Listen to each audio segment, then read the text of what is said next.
Hey folks, this is Vince with Dad's Gaming Addiction, and today we're going to check out Munchkin Panic, a game for 1 to 6 players for ages 10 and up, with the average playtime being about 60 minutes. Now, Munchkin Panic is an interesting mix. The folks at Fireside Games, the creators of Castle Panic, have brought you Dead Panic, which was a zombie-themed Castle Panic variant, and now you've got Munchkin Panic, a game that's a cross between Munchkin and Castle Panic. You wouldn't think that the two games would go together.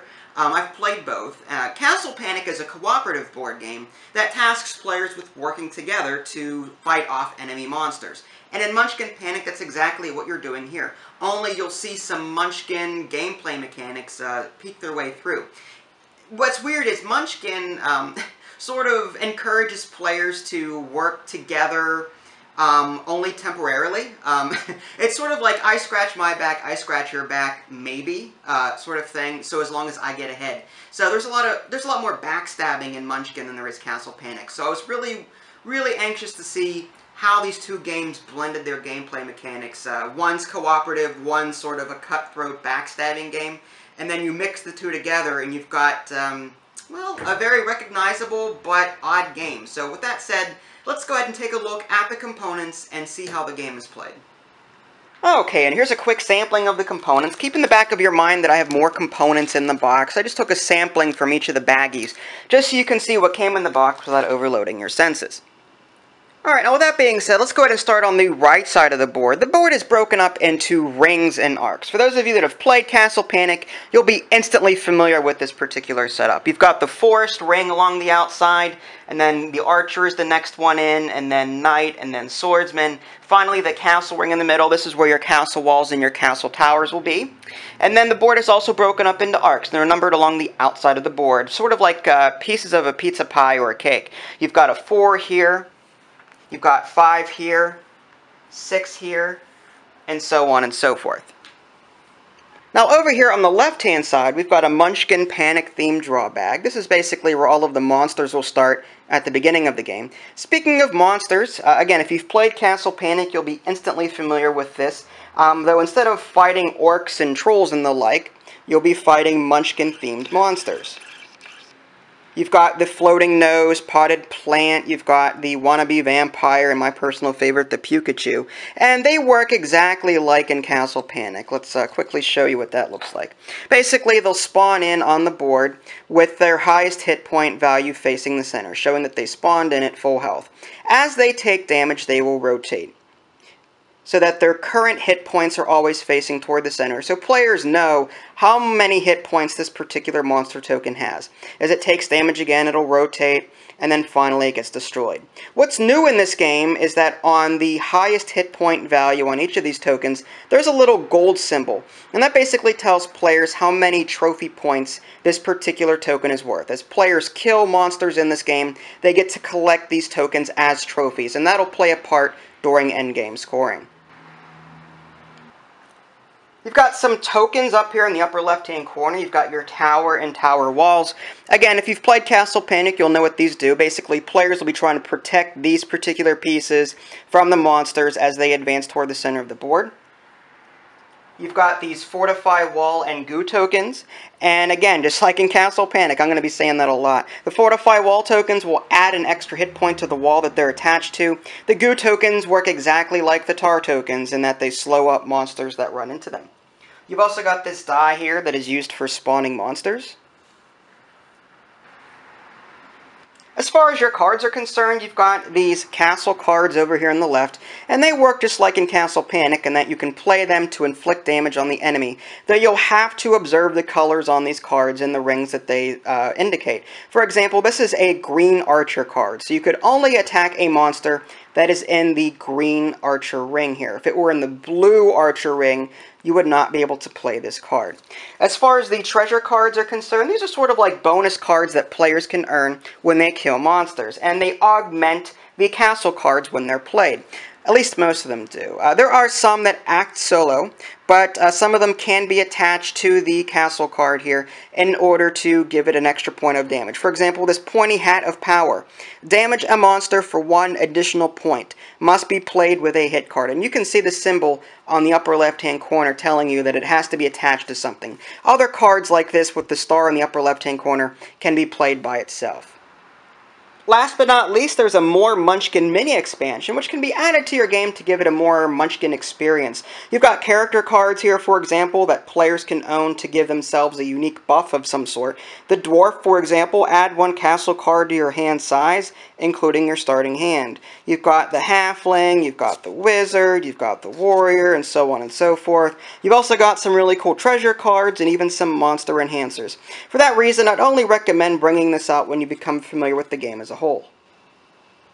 To keep the video at a respectable length, I'm just going to go ahead and give you an overview as far as game setup and gameplay. To set up the game, you'll just put the 6 towers and the 6 walls in the center like so. You'll spawn 4 monsters. With each, you'll use a die to determine what arc it spawns in, and you'll want to put it in the archer ring to start with. Finally, each player receives so many castle cards and so many treasure cards, and that number will change depending on how many people are playing the game. A player's turn is broken up into 6 phases, and you can see the phases right here on the corner of the board in case you get lost. The first one, you can discard 1 card, which is optional, and then draw up to your hand size. You can give charity in Phase 2. Phase 3, play cards, negotiate, and get trophies. Phase 4, add treasure to your hand. Phase 5, move monsters. And Phase 6, place monsters. Again, if you've played Castle Panic before, a lot of this will sound familiar to you. The first phase allows the player to discard 1 card, which is optional, and then draw up to their hand size. And their maximum hand size will all depending on how many people are playing the game. There's a chart in the manual. So in this case, let's just go ahead and take a look at his cards to see what he couldn't use. The blue swordsman, no one is in the blue swordsman ring right now, so it's kind of useless. So we're going to go ahead and discard that and then draw 1 from the deck. And because he's at his maximum hand size of 6, he's not going to draw up or anything like that, and we'll move on to the next phase. Phase 2 involves giving to charity, and like with the castle cards, you can only have so many treasure cards in your hand. Anything in excess will have to be given to the player with the least number of trophy points. And again, as you kill these tokens on the board, you'll keep these as trophies and you'll be earning trophy points. So it's a way for players to come back if they're too far behind. So if I had a whole bunch of monsters slain over here, and this player over here didn't have anything, and I had more treasure cards than I was allowed, I'd have to give some at this point to this other player. Phase 3 allows the player to play cards, negotiate, and get trophies. And when it comes to playing cards, you can play as many as you want, so as long as they're legal. For example, if we just take a look at his hand here, he has a few green archer cards in here that would work well against the monsters in the green archer ring. Let's take a look at his treasure card to see if he can augment anything. Magic Missile, damage a monster in the archer ring for 1 additional point. Must be played with an archer or hero. So he could play this Magic Missile along with this green archer card, and then do 2 points of damage in order to kill this, what is this? A floating nose. So he's on the 2 hit points right now. 1 point of damage would bring it to 1, and then 1 more point of damage would bring it to 0, and he would get to keep that as a trophy. Any cards played go into the discard pile. Sometimes a player won't be able to kill a monster on his own and will need help to do it. This is where the negotiation comes into play. He can say, hey, I need help killing this monster, can anyone help me do it? The other players will go ahead and take a look at their hands and debate whether or not they want to help in the first place, and say, yeah, I'll help you, but I want this in return. And in most cases, it's to negotiate for the trophy itself or for the immediate reward of treasure cards. Speaking of which, I mentioned earlier that whenever a monster is killed, the player gets to keep it and earns that many trophy points for endgame scoring. But on top of that, they also earn so many treasure cards, equal to the number of trophy points, during Phase 4, add treasure to hand. So during Phase 4, this player will get 2 treasure cards for killing this particular floating nose, and whatever treasure cards are agreed upon when this player helps this player kill this token. So let's just say that these 2 agree, okay, I'll help you, but I want one of the treasure cards. So let's say they play the cards, and then they resolve as appropriate. This player gets that. And let's say that this player is now done playing his cards for Phase 3. Phase 4, add treasure to hand. This player will go ahead and basically take 2 treasure cards for the floating nose, 1 treasure card for the harpy, and then to satisfy the debt that he promised the other player for helping him, give the 2nd treasure card to this particular player. And it'll play out like that, and then that'll end Phase 4. Phase 5 involves the moving of monsters, and all that means is you'll be just moving each monster up 1 ring, keeping them rotated in the same direction. Phase 6, place monsters. The number of monsters you'll place will depend on how many people are playing the game. Again, there's a chart in the manual, and you'll take a die and roll it for each monster. There's a 3. You'll go ahead and take one from the bag, put it on the outside 3 like so, on the 3 arc, and you want to make sure that the highest hit point value is facing the center, giving that monster full health. And again, you repeat the process for each monster that you're trying to place. And that'll end the current player's turn. Now this will continue around the table with players taking turns until one of 2 things happen. Either all of the monsters will be slain, in which case the players will win as a collective, but the true winner is the player with the most trophy points, or all of the towers in the center get defeated. Now just as a quick note, the walls and the towers each have 1 hit point, so anytime they get hit, they get destroyed. So eventually you'll have all of these monsters coming in toward the center. As they strike these walls, they do 1 point of damage each. So the wall will do 1 point of damage to the monster, and the monster will do 1 point of damage to this. The potted plant only has 1 hit point, so he gets destroyed along with this wall. And let's say the vampire comes in after the fact and reaches this castle ring here. And he does 1 point of damage against the tower. The tower only has 1 hit point, that gets removed. He goes down to 2. And then once monsters reach the center here, they'll rotate around, taking out towers as they go. So if you were to go this way, he'd take 1 point of damage for killing that tower. And then further in, taking 1 more point of damage, and then this monster gets destroyed because he has no more hit points. And this will continue, and more monsters will come in here, batter down these walls, take out these towers. And if it just so happens that all of the towers are removed, then all of the players lose the game as a whole. And there you have it, a brief look at Munchkin Panic. Hopefully you found this video informative and enjoyable. It's important to note that I did not cover all of the rules found in the manual, but hopefully this will give you a nice general overview so that you know what you're getting in for should you pick this up.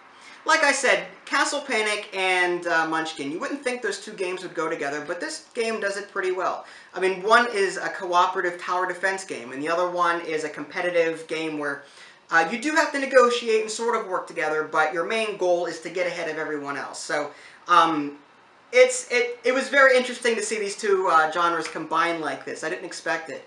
But it does it pretty well, I have to admit that. And the mini Munchkin expansion that I touched on earlier, the actual goal or objective in that particular game variant is to have the most trophy points, but the towers could go down and you'd still win. So if you are the leader in trophies and you're using that mini Munchkin expansion, then you may try to help the monsters get to those towers by not doing any damage to them. So there are some game variants in here that are really interesting and definitely play upon the gameplay mechanics of Munchkin. So if you enjoyed Munchkin but also like your tower defense and your cooperative games, you may want to check this one out.